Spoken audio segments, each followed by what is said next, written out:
नमस्ते सरस्वते देवे गौरवाणी प्रचारणे निर्विशेष शून्यवादी पाश्चात्य स्थान। जय श्री कृष्ण चैतन्य प्रभु नित्यानंद श्री अद्वैत गदाधर शिवासादि गौर भक्तवृंद। हरे कृष्णा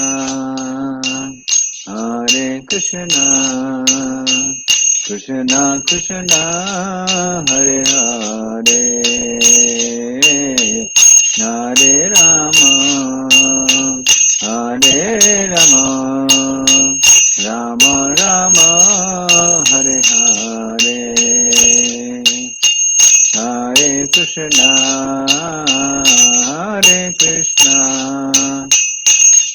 कृष्णा हरे हरे हरे राम राम राम हरे हरे हरे कृष्णा कृष्णा कृष्णा हरे हरे हरे राम राम राम हरे हरे हरे कृष्णा कृष्णा कृष्णा हरे हरे हरे राम राम राम हरे हरे हरे कृष्णा कृष्णा कृष्णा हरे हरे हरे राम राम राम हरे हरे हरे कृष्णा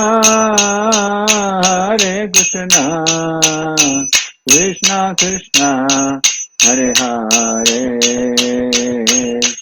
हरे राम राम राम हरे हरे हरे कृष्णा कृष्णा कृष्णा हरे हरे हरे राम राम राम हरे हरे हरे कृष्णा कृष्णा कृष्णा हरे हरे हरे राम राम हरे हरे हरे कृष्णा कृष्णा कृष्णा हरे हरे हरे राम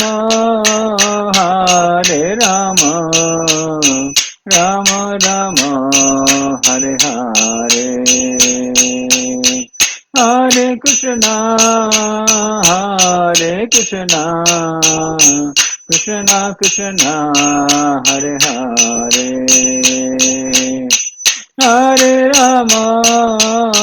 हरे राम राम राधे हरे जय राधा गोविंद श्री राधे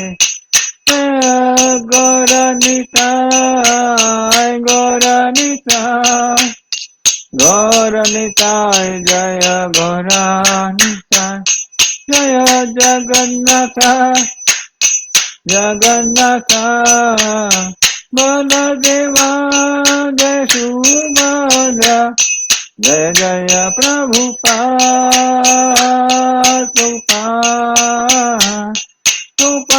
जय शील प्रभुपाद नित्य गौर हरि बोल नित्य गौर हरि बोल। हरिनाम संकीर्तन की जय।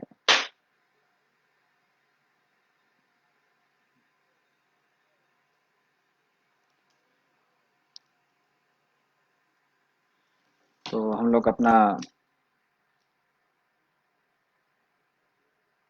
11वां चैप्टर कर रहे थे। जिसमें भगवान विराट रूप के दर्शन कराते हैं।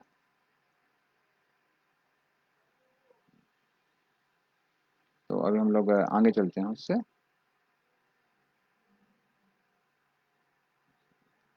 तो उसके पहले हम लोग प्रार्थना करेंगे।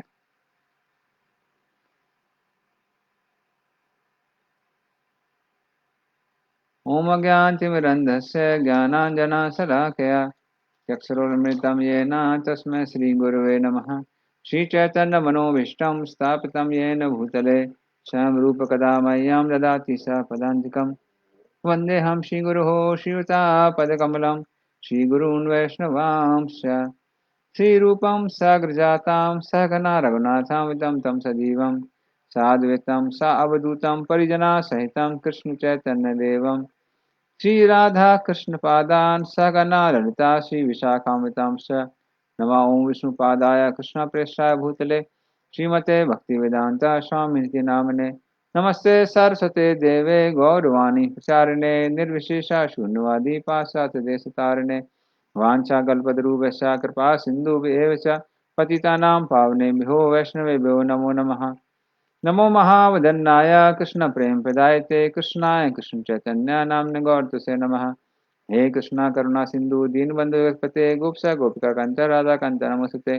तप्त कांचन गौरांगी श्री राधे वृंदावनेश्वरी वृषभानुसुते देवी प्रणमामि हरिप्रिये। नीलाचल निवासाय नित्याय परमात्मने बलभद्र सुभद्राभ्याम जगन्नाथाय ते नमः। जय श्री कृष्ण चैतन्य प्रभु नित्यानंद श्री अद्वैत गदाधर शिवासादि गौर भक्तवृंद। हरे कृष्णा कृष्णा कृष्णा हरे हरे, हरे राम राम राम हरे हरे। हरे कृष्ण। हरे कृष्ण। तो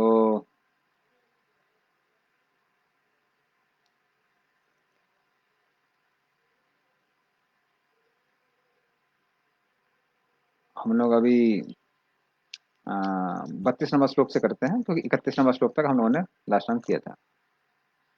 तो 32 नंबर श्लोक से हम देखते हैं कि जो विराट रूप है वो भी बोलना चालू करते हैं। श्री भगवान उवाच कालोऽस्मि लोकक्षय कृत प्रवृद्धो लोकान् समाहर्तुम् प्रवृद्धा ऋते अपि त्वां न भविष्यन्ति सर्वे ये अवस्थिता प्रत्यनीकेषु योधा।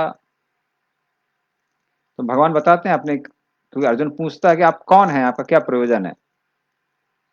तो भगवान क्या बताते हैं, कालो अस्मि लोक क्षयकृत। तो मैं काल हूं और मैं संसार में सबका विनाश करने के लिए आया हूं। हाँ। और आप लोगों को छोड़ के, जो पांडव लोग हैं, ऋते अपि त्वाम, मतलब आप सबको छोड़ के, ना भविष्यन्ति सर्वे यवसिता प्रति अनिक्यु से योधा।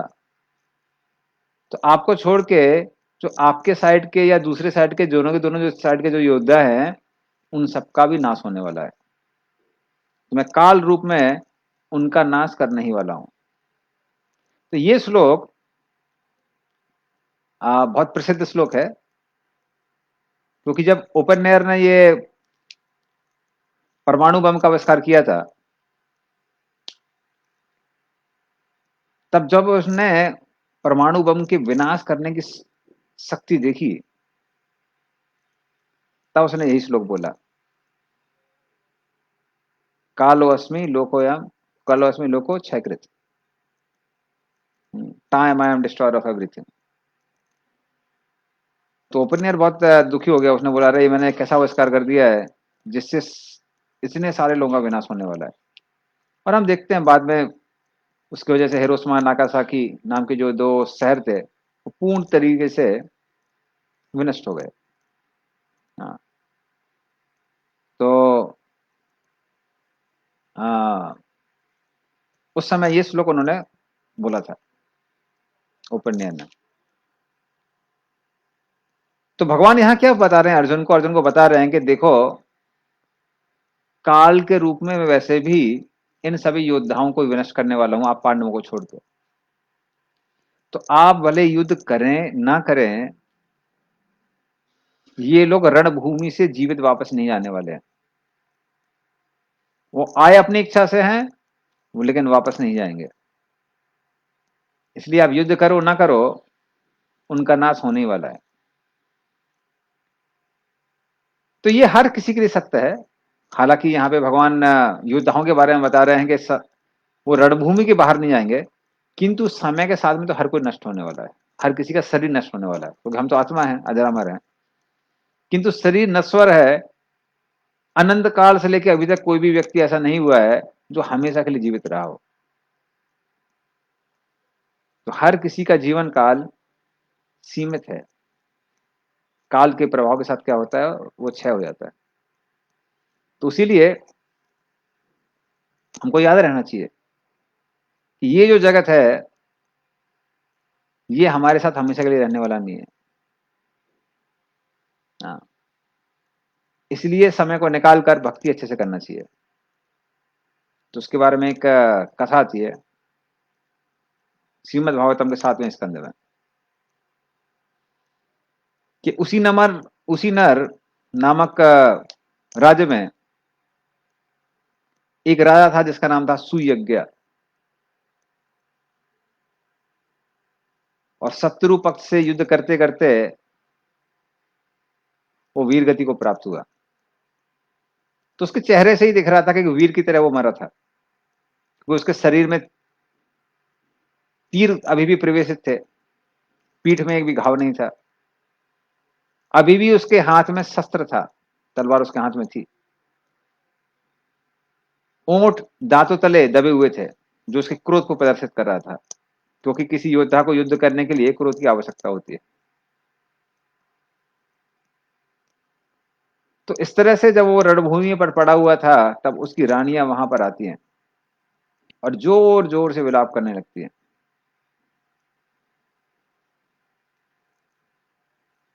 और अब तक सूर्यास्त भी होने वाला था, किंतु उस सुयज्ञ की देह को जलने नहीं देती हैं, जिद करती हैं वहां पर। तो वो कहती हैं, करे नियति कितनी क्रूर है कि हमारे पति को तो मार दिया, हमको यही ऐसे ही जीवित छोड़ दिया। तो क्या कहा जाए नियति की क्रूरता को। तब वहां पर यमराज आते हैं। तो ज्यादातर आत्मा को लेने के लिए यमदूत आते हैं, लेकिन हमारे आचार्यगण बताते हैं कि जब भी कोई बहुत पुण्यवान व्यक्ति की मृत्यु होती है, हाँ, या कुछ आचार्यगण बताते हैं कि उन रानियों में से कुछ रानियां भगवान की भक्त ही थी, तो उसकी वजह से यमराज स्वयं वहां पर आते हैं। और यमराज जब उन स्त्रियों को विलाप करते हुए देखते हैं, तो वो एक छोटे से बालक बालक का रूप धारण करके आते हैं। क्योंकि क्या होता है, जब परिवार में किसी की मृत्यु होती है तो लोगों को थोड़ी देर के लिए वैराग आ जाता है, जिसको बोलते हैं शमशान वैराग्य। उनको लगता है कि अरे ये व्यक्ति तो हमारे साथ में खा रहा था, खेल रहा था, 3 दिन पहले क्या हो गया, एकदम से मृत्यु कैसे हो गई। तब उनको याद आता है कि अरे भाई ये जो जीवन है वो सीमित है, तो कुछ समय के लिए वैराग आता है। लेकिन बाद में कुछ दिनों बाद सब लोग भूल जाते हैं और सांसारिक चीजों में फिर से विलुप्त हो जाते हैं। हाँ, फिर से सांसारिक कार्य करने लगते हैं। तो उनको शिक्षा और प्रेरणा देने के लिए यमराज एक छोटे से बालक के रूप में वहां पर आते हैं। क्योंकि छोटे से बालक जब दर्शन शास्त्र बोलते हैं तो बड़ा अच्छा लगता है सुनने में, खासकर स्त्रियों को। तो एक छोटा सा बालक का रूप धारण करके वहां पर आते हैं और फिर बोलना चालू करते हैं। कितने आश्चर्य की बात है कि ये लोग बड़े बुजुर्ग होकर भी मूर्खों की भांति व्यवहार कर रहे हैं। ये लोग सोच रहे हैं कि जो व्यक्ति यहां पर लेटा हुआ है वो उनकी रक्षा कर रहा था, या फिर ये लोग यहां पर विलाप करके अपने पति की रक्षा कर सकती हैं? अगर ये स्त्रियां अनेक युगों तक भी ऐसे विलाप करती रहें तब भी अपने पति को वापस प्राप्त नहीं कर सकती हैं, क्योंकि पति तो अभी काल के मुंह में प्रवेश कर चुके हैं, तो अब तो संभावना नहीं है। तो कितनी मूर्ख लोग हैं ये। अरे उससे बुद्धिमान तो हम बालक हैं, जो अनाथ हैं, जिनके माता पिता उनको छोड़कर परलोक सधार गए हैं। फिर भी देखो आज हम लोग वन से वन तक भटकते रहते हैं, आज तक किसी भी जंगली जानवर ने हमको मारा नहीं है। तो इस तरह से वो कहते हैं, तो स्त्रियां बड़ा ध्यान से सुनने लगती हैं कि बोल तो रहा है, बड़ी महत्वपूर्ण बात बोल रहा है। और फिर वो स्त्रियां उस ओर दिखने लगती हैं, ध्यान ध्यान देने लगती हैं। और फिर वो जो बालक रूप में यमराज जी थे, वो यमराज जी आगे कहते हैं,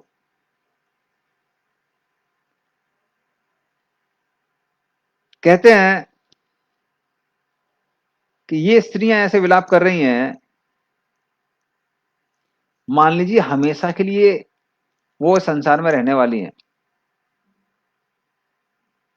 जो बुद्धिमान लोग होते हैं उनको पता है कि संसार क्षणभंगुर है, किंतु हम आत्मा हैं और इसलिए हमको आत्म कल्याण के लिए कार्य करना चाहिए। और फिर वो एक और प्रसंग के बारे में बताते हैं, कहानी के बारे में बताते हैं। कहते हैं कि एक बार की बात है कि एक वन में कबूतरों का एक जोड़ा रहा करता था अपने दो छोटे छोटे बच्चों के साथ।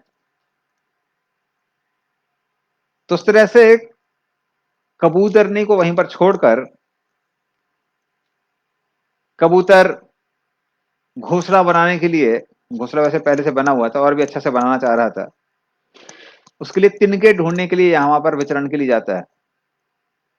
और जब वो ढूंढ कर वापस आता है तो वो देखता है कि एक शिकारी जिसने दाना डाल के उसकी पत्नी को फंसा लिया था जाल में, तो उसको जब देखता है तो ये कबूतर जोर जोर से विलाप करने लगता है, हा हा हा हा, अभी मेरे जीवित रहने का क्या उद्देश्य रह गया है? जब मेरी पत्नी ही मर गई है तो इस क्रूर भाग ने मुझे जीवित क्यों रखा हुआ है? क्योंकि बिना मेरी पत्नी के मेरे बच्चे तो वैसे भी ही मर जाएंगे, कौन उनकी देखभाल करेगा? तो मेरा मृत्यु को प्राप्त होना ही उचित है, जीवित रहने से कोई लाभ नहीं है। और इस तरह से जब वो विलाप कर रहा था तो शिकारी ने देखा, अरे ये तो कबूतर तो विलाप कर रहा है, तो तुरंत वो उस कबूतर पर निशाना मारता है और निशाना साध के उस कबूतर को भी मार देता है। इस तरह से कबूतर की भी वही मृत्यु हो जाती है। तो इस तरह से कबूतर जो था वो मूर्खता को प्रदर्शित कर रहा था। अरे जब पत्नी फंसी हुई है, आप पत्नी को उस जाल से बाहर नहीं निकाल सकते हैं, तो आपके मरने से बच्चों का देखभाल वैसे थोड़ा ही हो जाएगी। कम से कम यहाँ वहां उड़ जाता तो शिकारी के जाने के बाद में कम से कम बच्चों को बचा भी सकता था। और मान लीजिए बच्चों को भी अगर शिकारी पकड़ लेता तो कम से कम अपना जीवन तो बचा लेता। तो उस तरह से उस मूर्ख कबूतर की कथा वो सुनाते हैं। कौन? बालक रूप में यमराज। और फिर वो कहते हैं कि संसार के लोग ऐसी हैं, जब उनके सगे संबंधी मरते हैं तो वो जोर जोर से विलाप करते हैं, लेकिन वो भूल जाते हैं कि एक समय में हर किसी की मृत्यु होने वाली है। तो जो बुद्धिमान व्यक्ति है वो सोचता है कि ये जो मानव शरीर है ये बहुत महत्वपूर्ण है, इसीलिए इस मानव जीवन का प्रयोग करना चाहिए। किसके लिए? आत्म साक्षात्कार को प्राप्त करने के लिए, भगवान की भक्ति में प्रगति करने के लिए, इसके लिए जीवन का उपयोग करना चाहिए। अन्यथा जीवन तो वैसे भी समाप्त होने ही वाला है। ये उस तरह से है जैसे मान लीजिए किसी व्यक्ति को बोला जाए, तो कहीं कहीं ये टीवी शो हुआ करते थे कि 1 मिनट में आप जितना धन बटोर सकते हैं इस स्थान से बटोरिए। तो कई बार लोग होते हैं जो बटोरते हैं, लेकिन 1 मिनट से ज्यादा लग गया तो सारा धन वापस करना पड़ेगा, एक भी रुपया नहीं मिलेगा। तो लोग बटोरने का प्रयास करते हैं। तो उसी तरह से मानव शरीर में ही व्यक्ति भगवान की भक्ति कर सकता है, अन्य शरीर में बहुत मुश्किल है। तो इसीलिए जो भी हमारे पास सीमित समय बचा हुआ है मृत्यु प्राप्त होने से पहले तक का, तब तक उसका अच्छे से प्रयोग करना चाहिए। और वैसे भी जब बुढ़ापा आ जाता है, बहुत सारे रोग हमको ग्रसित कर जाते हैं, भक्ति करना और भी मुश्किल हो जाता है। क्योंकि कई बार लोग सोचते हैं कि बुढ़ापे में करेंगे। बुढ़ापे में दवाइयां गिनते गिनते, शरीर के रोगों को गिनते गिनते ही बहुत समय चला जाता है। इसलिए बुद्धिमान व्यक्ति वो सोचता है कि अभी जो समय मेरे पास व्याप्त अभी है मेरे पास में, उसका मैं सदुपयोग करके उसको भगवान की भक्ति में लगाऊंगा।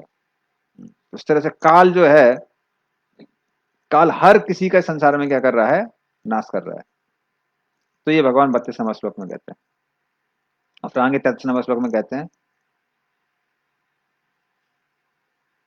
तस्मात् त्वम् उत्थिष्ठ यशो लभस्व जित्वा शत्रून् भुङ्क्ष राज्यं समृद्धम्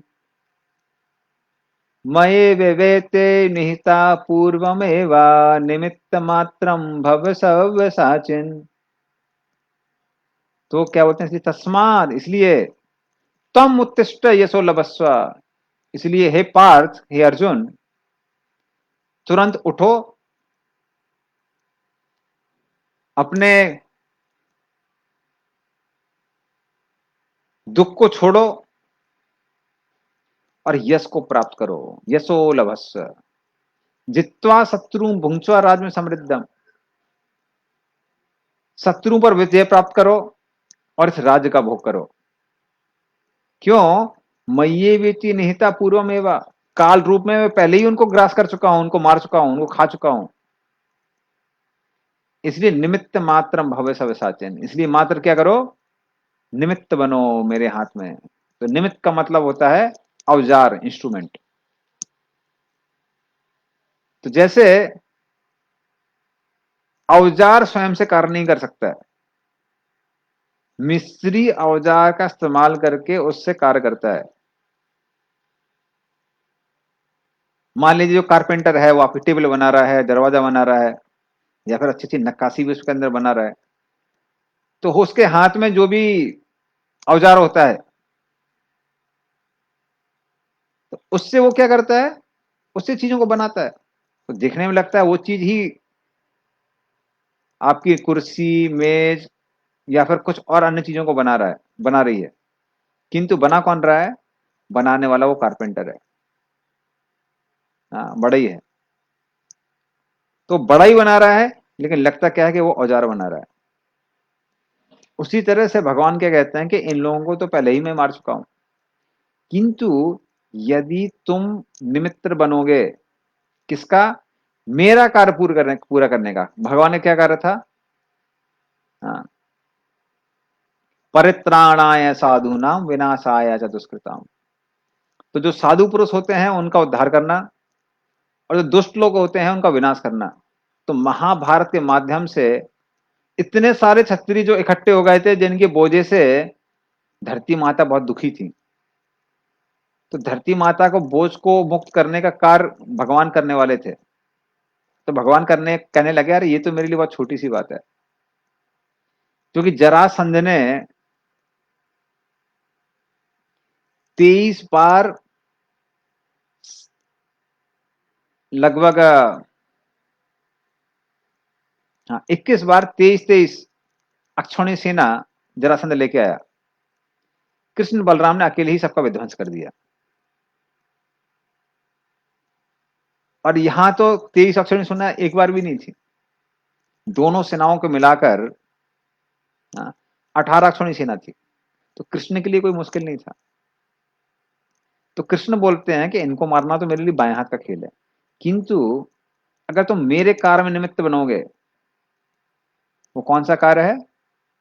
परित्राणाय साधुना विनाशाय दुष्कृता, इन क्षत्रिय लोगों का वध करने का कार्य। तो क्या होगा? तुमको श्रेय मिलेगा। क्या श्रेय मिलेगा? इस युद्ध के नायक बनने का श्रेय। और दूसरा क्या मिलेगा? मेरी सेवा करने का श्रेय। तो कृष्ण को जब हम भोग अर्पण करते हैं, ऐसा नहीं है कृष्ण भूखे हैं, किंतु भोग चढ़ाने से लाभ किसको होता है? हमको ही होता है। हमको कृष्ण से संबंध बनाने का एक मौका मिलता है। कृष्ण के प्रति जो हमारा प्रेम है उसको प्रदर्शित करने का मौका मिलता है। कृष्ण को कोई ज्यादा लाभ नहीं होता है। ऐसे कभी कभी लोग क्या करते हैं, जब गंगा पूजा करते हैं तो गंगा का पानी लेके गंगा में अर्पित कर देते हैं। गंगा का स्तर ना ही उससे बढ़ता है ना ही घटता है। लाभ किसको मिलता है? पूजा करने वाले को। या सूर्य की लोग पूजा करते हैं दिया दिखा के। सूर्य के पास तो इतना प्रकाश है, उसको दिए की रोशनी की आवश्यकता नहीं है। लाभ किसको मिलता है? पूजा करने वाले को। उसी तरह से कृष्ण को किसी सेवा की आवश्यकता नहीं है, लाभ किसको मिलता है? कृष्ण उस पूजा करने वाले को, उस भक्त को मिलता है। तो उसी तरह से भगवान यहां पर बताते हैं अर्जुन को कि जहां तक इन योद्धाओं की बात आती है उनको तो पहले ही मैंने मार दिया है, किंतु यदि तुम निमित्त बनोगे, युद्ध करोगे, तो लाभ किसको मिलेगा? तुमको मिलेगा। इस तरह से भगवान अर्जुन को कहते हैं, हे सव्यसाची निमित्त बन जाओ। और सव्यसाची अर्जुन को क्यों कहते हैं? क्योंकि अर्जुन दोनों हाथों से धनुष चलाने में निपुण था। तो जो दोनों हाथों से धनुष चला सकते हैं उनको सव्यसाची कहते हैं। तो इसी तरह से हम भी यदि भगवान की सेवा करेंगे, भगवान का नाम लेंगे, लाभ किसको मिलने वाला है? हमको ही मिलने वाला है। तो यदि हम दूसरे को गीता को उपदेश देते हैं, उनको प्रेरित करते हैं कि आप गीता के बारे में श्रवण कीजिए, गीता पढ़िए, भगवान का नाम लीजिए, तो उस तरह से जब हम भगवान के एजेंट बन जाते हैं, भगवान के नाम का प्रचार प्रसार करने में लाभ किसको मिलता है? हमको मिलता है।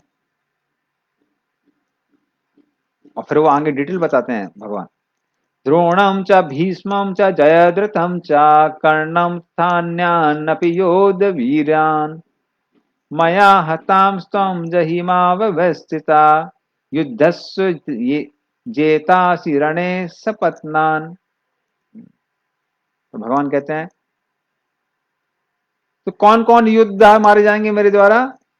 द्रोणम च भीष्मम च, द्रोणाचार्य जो तुम्हारे गुरु, जो लगभग अजय लगते हैं, भीष्म देव जो आज तक एक भी युद्ध हारे नहीं, देवता भी उनसे युद्ध करने में भयभीत रहते हैं, वो भीष्म देव, जयद्रथ, कर्ण तथा अन्नम, और बाकी जो अन्य बड़े बड़े सूरवीर हैं, अपियोद वीरान, तो ये बड़े बड़े योद्धा जो हैं, मया हतान, उनको मैंने पहले से मार दिया है।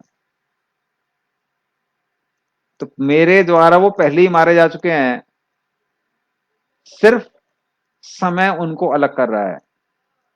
इसलिए तुम क्या करो, त्वाम जही मां व्यवस्थिता युद्धस्व जेता असी रणे सपत्ना।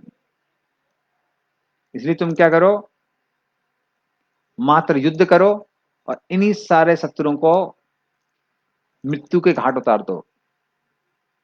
तो इस तरह से भगवान अर्जुन को प्रेरित करते हैं। और फिर भगवान इतना ही बोलते हैं, ज्यादा नहीं, 2 श्लोक ही बोलते हैं। तो फिर संजय बोलते हैं, तो 3 श्लोक बोलते हैं, सॉरी, 32, 33, 34। और फिर संजय कहते हैं, संजय उवाचा एतत् श्रुत्वा वचनं केशवस्य कृताञ्जलिर्वेपमाना किरीटी नमस्कृत्वा भूय एवाह कृष्णं स गद्गदं भीत भीता प्रणम्य। तो इस तरह से अर्जुन कृष्ण भगवान, अब ये कृष्ण नहीं बल्कि ये बोलिए विराट रूप है, जो भगवान का जो रूप है, वो विराट रूप से ये शब्द सुन के अर्जुन कांपने लगता है। हाँ, वेपमान, अभी उसके शरीर में कंपन उत्पन्न होता है, वो भय के कारण कांप रहा था क्योंकि इतना भयानक दृश्य देखा था भगवान का। तो वो अर्जुन जिसने बड़े बड़े सूरवीर देवताओं तक को पराजित किया, वो भी भयभीत हो रहा था। तो हम समझ सकते हैं कि अगर भगवान भय दिखाने लगे तो कौन बच सकता है। और फिर अर्जुन हाथ जोड़ते हुए भगवान को प्रणाम करता है और भयभीत होकर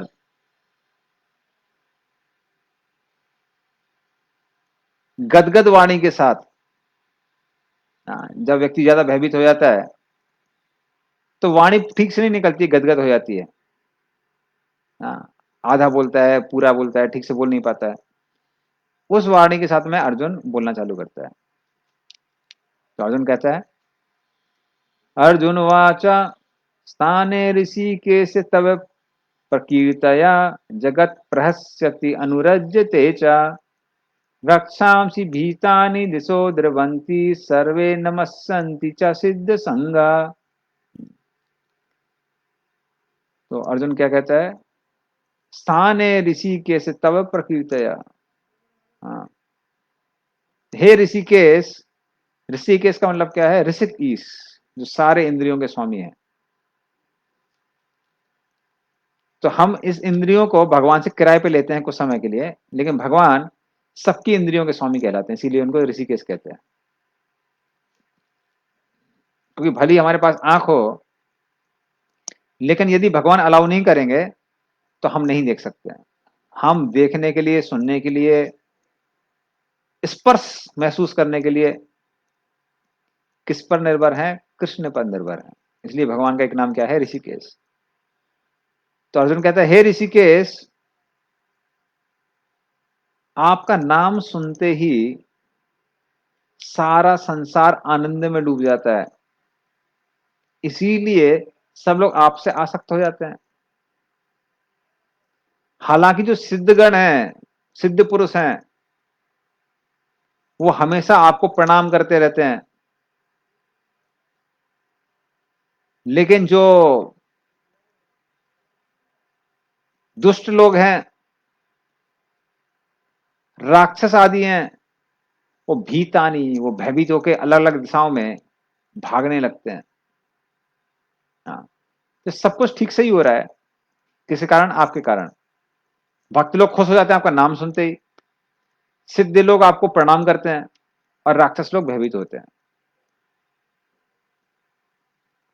तो ये जो श्लोक है, तो इसको कई कई और शास्त्रों में भी इसका वर्णन किया गया है कि यदि व्यक्ति के जीवन में कोई भी भय आता है तो इस श्लोक को अगर पढ़ता है तो वो किसी भी तरह की विपदा और भय से मुक्त हो सकता है। ये 36 नंबर जो श्लोक है 11वें अध्याय का।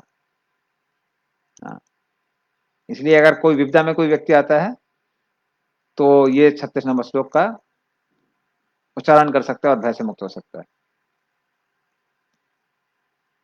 और फिर 37 नंबर श्लोक में अर्जुन कहता है, कस्मात् चाते न नमेरन महात्मन गरीयसे ब्रह्मणोऽपि आदि कर्त्रे अनंत देवेश जगन्निवास तम अक्षरम सत असत तत्परम यत्।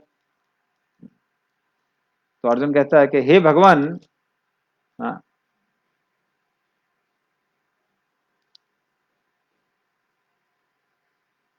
आप इतने महान हैं, महाआत्मन।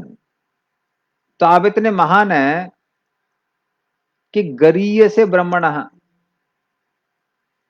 आप ब्रह्मा से भी बेहतर हैं। जो सारे के सारे जो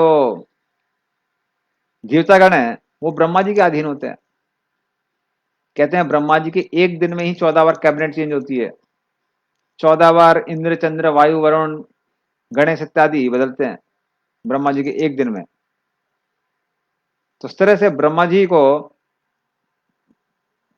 सारे देवताओं के क्या बोला जाता है, अध्यक्ष बोला जाता है। किंतु आप उन ब्रह्मा से भी श्रेष्ठ हैं, इसलिए कोई आपको प्रणाम क्यों ना करे। हाँ, तो हे अनंत, हाँ, क्योंकि आपका कोई अंत नहीं है, कोई आदि नहीं है। हे देवेश, सारे देवताओं को नियंत्रण करने वाले। हे जगन्निवास, जो सारे जगत के निवास स्थान है। तम अक्षरम सत असत परम यत, आपके कारण ही इस संसार में सब कुछ चल रहा है। आप सारे कारणों के कारण हैं। सारे कारणों का कारण का मतलब क्या है, वो हम एक उदाहरण से समझ सकते हैं। जैसे अभी आप इस भगवत गीता को ज्ञान को समझ पा रहे हैं, क्यों? क्योंकि मेरे शब्द आपके कान में प्रवेश किए हैं। तो शब्द कारण है, और उससे क्या होता है आपको समझ में आ रहा है। आपके कान में शब्द कैसे जा रहा है? मेरी वाणी के कारण। मेरी वाणी में शक्ति कैसे आ रही है बोलने की? वो कृष्ण के साथ कारण आ रही है। ऊपर से जो ज्ञान मैंने प्राप्त किया वो किससे किया है? अपने गुरु से किया है। मेरे गुरु ने किया है प्रभुपाद जी से, प्रभुपाद जी ने अपने गुरु भक्ति सिद्धांत सरस्वती से किया है। इस तरह से गुरु परंपरा में ऊपर जाते जाते ये ज्ञान ब्रह्मा जी को प्राप्त हुआ है। और ब्रह्मा जी को किसने बताया है? कृष्ण ने बताया है। तेन ब्रह्म हृदय आदि कवि मुहि अंति यत सूर्य। हाँ, तो उस तरह से ये जो ज्ञान है ये ब्रह्मा जी को प्राप्त हुआ। ब्रह्मा जी ने नारद को दिया, नारद ने व्यास को दिया, व्यास ने माधवाचार्य को दिया, और इस तरह से मुझे प्राप्त हुआ। तो उस तरह से इस ज्ञान का आदि कौन है? कृष्ण। जो शक्ति मुझे बोलने की मिल रही है और आपको सुनने की मिल रही है, वो कहां से आ रही है? वो भी कृष्ण से आ रही है। तो इस तरह से कृष्ण को सभी कारणों का कारण कहा जाता है, जो कि अर्जुन ने यहां पर कहा है। हाँ, और आप इस पूरे भौतिक जगत से क्या है कि दिव्य हैं, इसके ऊपर हैं। और फिर आगे वो उनकी प्रशंसा करता है। तम आदिदेवा पुरुषा पुराणस, तम अस्य विश्वस्य परम निधानम, वेतासि वेद्यं च परम च धाम, त्वया ततम विश्वम अनंत रूपा। तो तम आदि देवा, आप आदि देव हैं। सारे देवता लोग का जन्म होता है, मृत्यु होती है। हाँ, ब्रह्मा जी की अभी आयु है 311 ट्रिलियन 40 बिलियन ईयर्स, वो उतना जीते हैं, उनकी भी आयु है। किंतु आप आदिदेव हैं, आप नित्य ही रहते हैं, आपका कभी विनाश नहीं होता है। पुरुषा पुराणा, आप आदि सबसे पुराने पुरुष हैं, सबसे पुराने व्यक्ति हैं। तुम अस्य विश्वस्य परम निधानम, और जब इस संसार का विनाश हो जाता है तो ये कहां पर आश्रय लेता है? आपके शरीर में ही आश्रय लेता है। तो श्रीमद् भागवतम में प्रलय और सृष्टि, इन दोनों का के बारे में बताया गया है। तो जब संपूर्ण ब्रह्मांडों का प्रलय हो जाता है तो वो आश्रय कहां लेते हैं? भगवान के शरीर में ही आश्रय लेते हैं। और वेत्तासी वेद्यम च परम च धामा। हाँ, आप सब कुछ जानने वाले हैं, सब कुछ जानने के योग्य हैं, और इस संसार के परे हैं। और इस संसार के क्या है? धाम। धाम का मतलब है आश्रय है। त्वया ततम विश्वम अनंत रूपम। इस तरह से आप अनंत हैं, आपका रूप अनंत है, और आप सब जगह व्याप्त हैं। किसके रूप में? परमात्मा के रूप में। परमात्मा के रूप में भगवान सबके हृदय में और सारे अणुओं में क्या है? व्याप्त हैं। तो इस तरह से अर्जुन कृष्ण की प्रशंसा करता है। और फिर वो आगे कहता है, वायुर्यमो अग्निर्वरुणा शशांकः, प्रजापतिस्त्वं प्रपितामहश्च, नमो नमस्ते स्तु सहस्रकृत्वा, पुनश्च भूयो अपि नमो नमस्ते। तो वायु, आप ही वायु हैं। क्यों? क्योंकि वायु भगवान से निकली है, इसलिए शक्ति के कारण बोला जा रहा है। यमः, आप सबको दंड देने वाले, सबको कंट्रोल करने वाले कौन है? यम है। तो यमराज को सोचने समझने की शक्ति, किसको क्या निर्णय देना है उसकी शक्ति, और किसने क्या क्या कार्य किए हैं उसकी शक्ति कहां से मिलती है? कृष्ण से ही मिलती है। वैसे उनके चित्रगुप्त लगे रहते हैं, उसके बावजूद भी कभी कभी यमराज कंफ्यूज हो जाते हैं क्या निर्णय लेना चाहिए। उनको ज्ञान उसका कौन देता है? भगवान ही देते हैं, जो परमात्मा हृदय में विराजमान है। आप अग्नि हैं, जल हैं, चंद्रमा है, प्रजापति ब्रह्मा है, प्रपितामह, आप ब्रह्मा के भी पिता हैं। तो नमा नमा ते अस्तु सहस्रकृतव्या, इसलिए हजारों बार मैं आपको प्रणाम करता हूँ। पुनः चा भूया अपि नमो नमा, बार बार आपको प्रणाम करता हूँ। नमाते, मैं फिर से प्रणाम करता हूँ। तो बार बार अर्जुन भगवान को प्रणाम करता है, क्योंकि सारी सृष्टि कहाँ से निकली है? कृष्ण से निकली है। भले वो अग्नि है, जल है, वायु है, सब कुछ कृष्ण से निकला है। और फिर वो कहता है अगले श्लोक में, नमा पुरस्तात् अत्पतष्टते नमोस्तिते सर्वत एव सर्व अनंत वीर्यामित विक्रमस्त्वं सर्वं समाप्नोसि ततोसि सर्वः। हाँ, तो मैं आपको आगे से प्रणाम करता हूं, पुरस्तात्, पृष्ठा, पीछे से भी प्रणाम करता हूं, सर्वता, सारे दिशाओं से आपको प्रणाम करता हूं। सर्व अनंत वीर्य, क्योंकि आपकी जो शक्ति है वो अनंत है। अमित विक्रम, आपका जो बल है वो कैसा है? वो अनंत है। तम सर्व सापनोसी तथा असी सर्व, और आपने सारे संसार को ढक कर रखा हुआ है, आप सब जगह व्याप्त हैं। इस तरह से कुछ चीजें वो रिपीट करता है, किसके कारण? भयभीत होने के कारण। और फिर भगवान क्षमा मांगने लगता है, सोचता है अरे बाप रे, मेरे को तो पता ही नहीं था ये भगवान है, तो इसलिए मैं उनको अपना मित्र मान के बहुत सारे अपराध कर चुका हूं। तो इस तरह से वो क्षमा मांगता है भगवान से। सखेति मत्वा प्रसभम यदुक्तम, हे कृष्ण हे यादव हे सखेति, अजानता महिमानं तवेदं मया प्रमादाद प्रणेन वापि, यच्चावहा सार्थम असत्कृतोषि विहार शय्यासन भोजनेषु, एकोऽथ वापि अच्युत तत्समक्षम तच्छामये त्वाम अहम अप्रमेयम। फिर वो भगवान को बोलता है कि आपको अपना सखा मान के मैंने कई बार आपको बोला हे कृष्ण हे यादव हे मित्र, क्योंकि मुझे आपकी ख्याति के बारे में पता नहीं था। हाँ, तो मैं आपको कई बार बोला है कि हे कृष्ण हे यादव। क्यों यादव बोला है? इसलिए यादव बोला है क्योंकि जो पांडु थे मेरे पिता, वो तो सारे संसार के सम्राट थे। और जहां तक वसुदेव की बात आती है, वसुदेव तो एक राजा भी नहीं थे, एक मंत्री थे। तो मुझे लगा कि ये मेरी कृपा है आपके ऊपर कि मैं आपको मित्र के रूप में स्वीकार कर रहा हूं। लेकिन सत्य बताएं तो आपकी मित्रता का जो प्रभाव है, जो प्रेम है, उसके कारण मैं भूल गया था कि आप भगवान हैं। इसीलिए जो भी पागलपन के कारण या प्रेम के कारण मैंने जो भी बोला है आपको, जो भी किया है, उसको क्षमा कीजिए। कई बार आपका मैंने तिरस्कार किया है, जब हम आराम कर रहे थे, साथ में बैठ रहे थे, खा रहे थे, आपस में वार्ता कर रहे थे, और कई बार अन्य लोगों के सामने भी मैंने आपको तिरस्कार किया है। मित्रों में कभी कभी ऐसा होता है कि मित्र लोग एक दूसरे के टांग खींचते हैं, हंसी मजाक करते हैं। तो वो जो साखर रस है उसके कारण अर्जुन ने किया था, किंतु अर्जुन जब ये भगवान का विराट रूप देखता है तो वो रस किसमें बदल जाता है? अभी अद्भुत रस में बदल जाता है।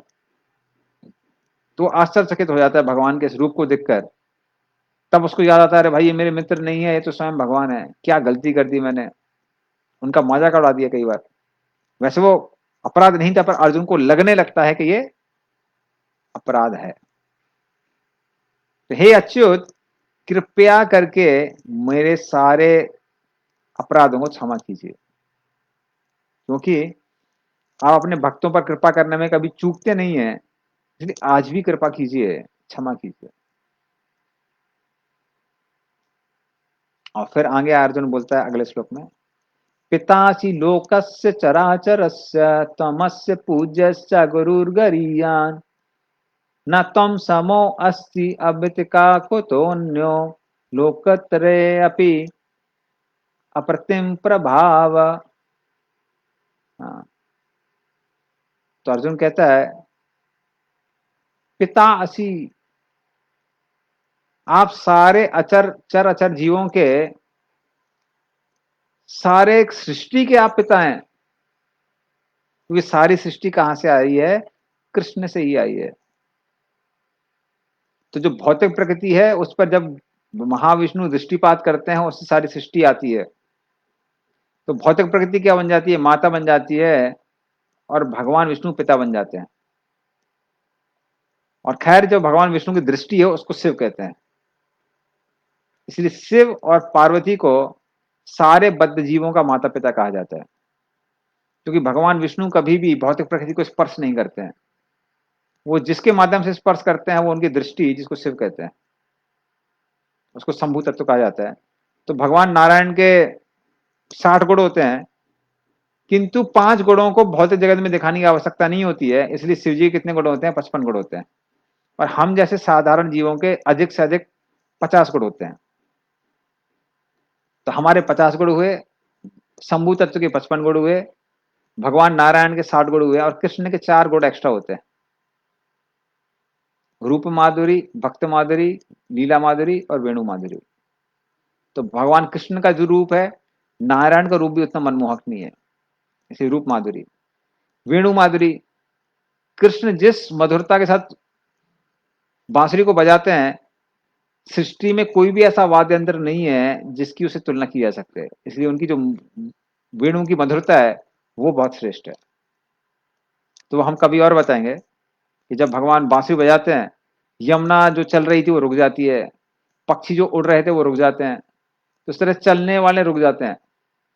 जो बछड़े हैं, जो अपने माता के स्तन से दूध पी रहे थे, वो अभी दूध पीना और गुटकना भी भूल जाते हैं, और कानों को ऊपर करके उस ओर उनके कान जाते हैं जहां पर से कृष्ण की बांसुरी की आवाज आ रही है। और जो स्थिर चीजें हैं वृंदावन में वो चलने लगती हैं, जैसे कि पर्वत चलने लगते हैं, पेड़ हिलने लगते हैं। तो इस तरह से वेणु माधुरी, लीला माधुरी, कृष्ण की जो मनमोहक लीलाएं हैं, ऐसी लीलाएं किसी अवतार ने भी नहीं की है। कोई सोच भी नहीं सकता है भगवान राम के गर्दन में अपने हाथ डालेंगे या उनके साथ कुश्ती खेलेंगे। कृष्ण के साथ आप कुछ भी कर सकते हैं, खेल सकते हैं, उनको अपना बेटा बना सकते हैं। तो ये सारे के सारे जो रस हैं कृष्ण के साथ संभव है।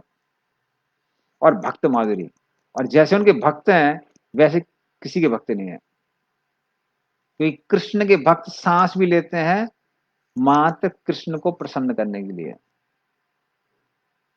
तो वैकुंठ में और वृंदावन में ये अंतर है कि वैकुंठ में भगवान भक्तों के अनुसार रहते हैं, भक्त चाहते हैं कि वो भगवत्ता दिखाएं तो भगवान दिखाते हैं। और वृंदावन में कृष्ण जैना जैसा रहना चाहते हैं वैसे रहते हैं, और भक्त लोग अपने आप को भगवान के हिसाब से ढालते हैं। इसलिए ब्रजवासियों का जो शरणागति है वो वैकुंठ वासियों से, अयोध्या वासियों से भी श्रेष्ठ कही जाती है। तो ये 4 जो गुण एक्स्ट्रा है कृष्ण के अंदर, जो अन्य नारायण अवतारों के अंदर नहीं है। हालांकि है वो कृष्ण ही, किंतु अन्य जो 4 गुण है उनको दिखाने का अवसर नहीं मिलता है वहां पर अपने भक्तों के सामने। ठीक है, तो फिर अभी आगे चलते हैं, वापस आते हैं अपने विषय पर। तो आप चर अचर जीवों के क्या है? पिता हैं। आप सबसे ज्यादा पूजनीय हैं।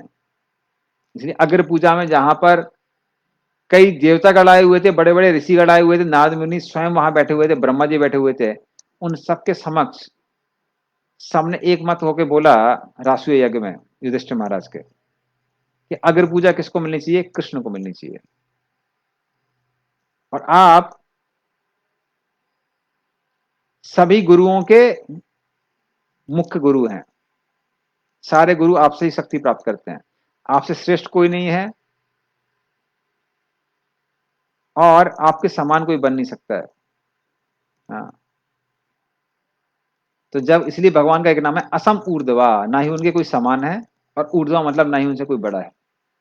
इसलिए जब भी भक्त लोग, भले वो वसुदेव हो या महाराज नावी हो, जब जब उन्होंने प्रार्थना की कि भगवान आपके समान पुत्र चाहिए, भगवान बोलने लगे भाई यार मेरे समान कौन होता है, मुझे ही आना पड़ेगा, क्योंकि भगवान के कोई ना ही समान है ना भगवान से अधिक बलशाली है।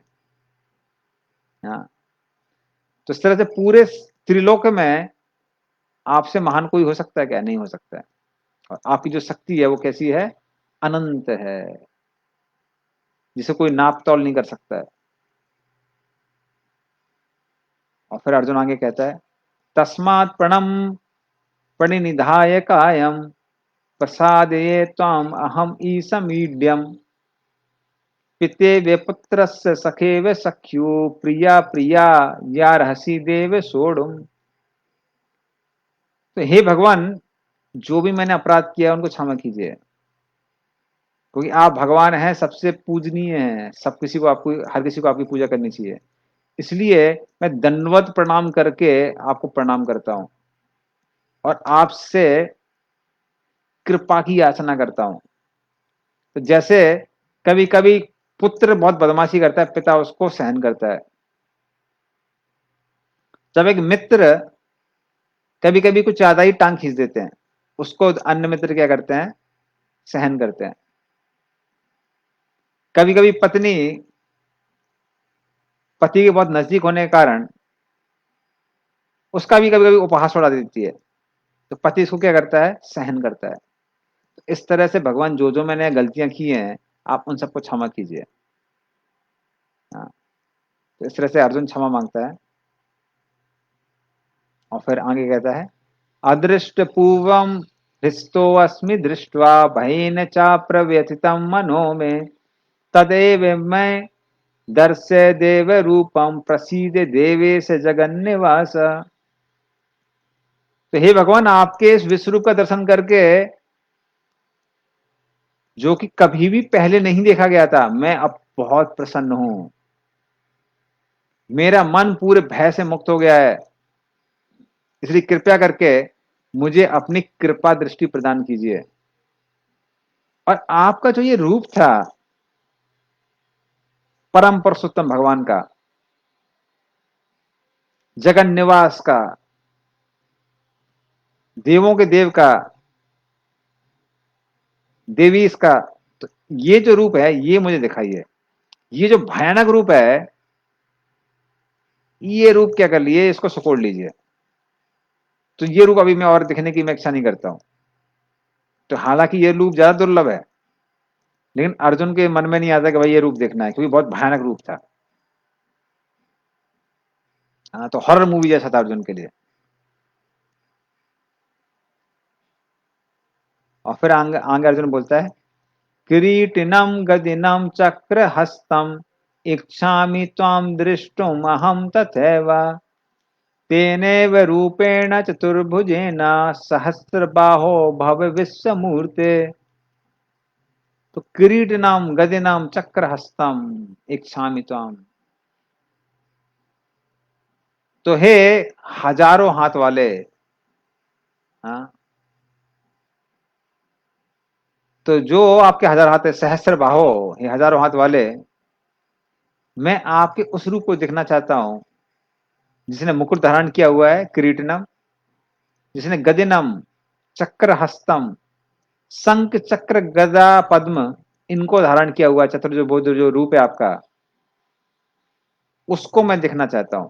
तो कृपया करके अपने उस चतुर्भुज रूप का मुझे दर्शन कराइए।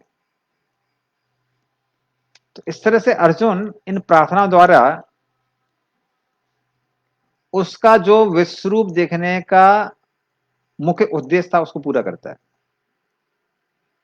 तो विश्व रूप दर्शन करा के अर्जुन सबको ये दिखाता है कि कृष्ण साधारण नहीं है, भगवान है। और शंख चक्र गदा परम धारण किए हुए जो अपने रूप का वो अर्जुन दर्शन कराता है, उसके द्वारा वो क्या प्रदर्शित करता है, वो दिखाता है कि कृष्ण जो है वो नारायण के भी स्रोत हैं, नारायण भी इनसे निकले हुए हैं। तो उससे सब कुछ सिद्ध हो जाएगा कि भली दो हाथ के दिख रहे हैं, साधारण पुरुष नहीं है। इनके 1000 हाथ वाला भी रूप था, किसका, विश्व रूप का, और 4 भुजाओं वाला भी रूप है। क्योंकि जब भगवान 4 भुजाएं दिखाते हैं या 1000 भुजाएं दिखाते हैं तो उसको अप्रिशिएट करना बहुत आसान हो जाता है, समझ में आ जाता है कि भाई हमारी 2 भुजाएं हैं, भगवान की 4 हैं या 1000 हैं, तो ये भगवान होने चाहिए। जब कोई 2 हाथ दिखता है तो कभी कभी कंफ्यूजन आ जाता है। तो उस कंफ्यूजन को दूर करने के लिए अर्जुन भगवान को ये दो रूप दिखाने के लिए बोलता है। दूसरा कारण है ये रूप दिखाने का ये है कि कल को कुछ ठगी लोग कलयुग में आएंगे और कहेंगे कि हम भगवान हैं, तो आप उनको बोल सकते हैं 1000 नहीं तो कम से कम 2 और एक्स्ट्रा हाथ दिखाइए, 4 हाथ तो दिखाइए अपने। नहीं दिखा पाता तो समझ में आ जाएगा ये भगवान नहीं है। तो उस तरह से ये सिद्ध करने के लिए कि कृष्ण ही भगवान है, अर्जुन क्या करता है, इस तरह से भगवान को ये रूप दिखाने का आग्रह करता है।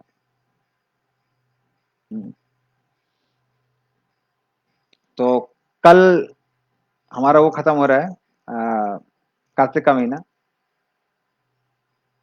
तो आखिरी 2 दिन बचे हैं आज के और कल के। तो जो लोग शाहपुर जी में रहते हैं, यदि उनको समय मिले तो आज 7 बजे से और कल भी 7 बजे से दामोदर अष्टकम होगा शाम के समय। तो आपको समय मिले तो कृपया आके दामोदर अष्टकम में भाग लीजिए और भगवान का नाम जप करते रहिए। हरे कृष्णा कृष्णा कृष्णा हरे हरे, हरे राम राम राम हरे हरे। श्रीमद् भगवद गीता की जय।